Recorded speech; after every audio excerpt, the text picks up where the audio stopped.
તો અમદાવાદ સોલા બ્રિજ પર અકસ્માત સર્જાયો છે। આ અકસ્માતમાં એક વ્યક્તિનું કરુણ મોત થયું છે, સાથે જ 4 લોકો ગંભીર રીતે ઇજાગ્રસ્ત થયા છે। બંધ પડેલ ટ્રક પાછળ કાર ઘૂસી જતા અકસ્માત સર્જાયો હતો।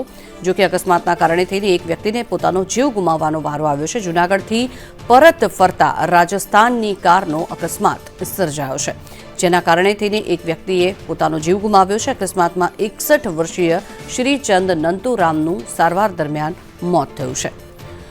એસજી-1 ટ્રાફિક પોલીસે ટ્રક ચાલક ડ્રાઈવર સામે ગુનો નોંધી વધુ તપાસ હાથ ધરી છે। આ દ્રશ્યો આપ જોઈ રહ્યા છો, અકસ્માત સમયના આ દ્રશ્યો છે કે જેમાં અમદાવાદ સોલા બ્રિજ પર આ અકસ્માત સર્જાયો હતો અને એમાં એક વ્યક્તિનું કરુણ મોત નીપજ્યું છે। રોડ પર બંધ ટ્રક પડી હતી, જેમાં કાર ઘૂસી જતા અકસ્માત સર્જાયો હતો। બંધ પડેલા ટ્રકની પાછળ કાર ઘૂસી જવાના કારણે થઈને આ અકસ્માત સર્જાયો હતો।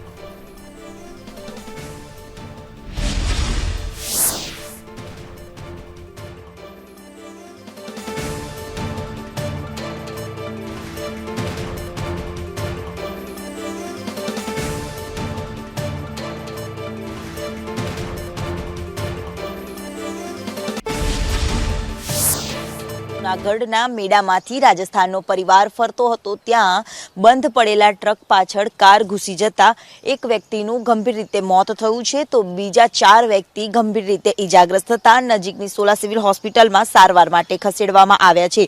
સોલા બ્રિજ પાસે બંધ પડેલ ટ્રક નહીં દેખાતા પાછળથી ટકરાઈ હતી, જેમાં ચંદ્ર નંતુનામનું ગંભીર ઈજાના કારણે મોત નીપજ્યું છે, જ્યારે કાર ચાલક સહિત 4 લોકોને ગંભીર ઈજા પહોંચતા સોલા સિવિલમાં ખસેડવામાં આવ્યા। મહત્વનું છે કે એસજી-1 ટ્રાફિક પોલીસે ટ્રક ચાલક ડ્રાઈવર સામે ગુનો નોંધ્યો છે। રાજસ્થાનના રહેતા મૃતક પરિવારને ઘટનાની જાણ થતા સોલા સિવિલ હોસ્પિટલ પહોંચ્યા હતા। મહત્વનું છે કે અમદાવાદમાં રફ એન્ડ ટફ ડ્રાઇવિંગ જે કરતા હોય છે ને, અકસ્માતોની સંખ્યામાં સતત વધારો થતો હોય છે અને એસજી હાઈવે પાસેના બ્રિજ પર સતત અકસ્માતમાં વધારો થઈ રહ્યો છે, ત્યારે વધુ એક અકસ્માત સર્જાયો, જેમાં એક વ્યક્તિનું ગંભીર રીતે મોત થયું છે, જ્યારે 4 લોકો ગંભીર રીતે ઈજા પહોંચી છે।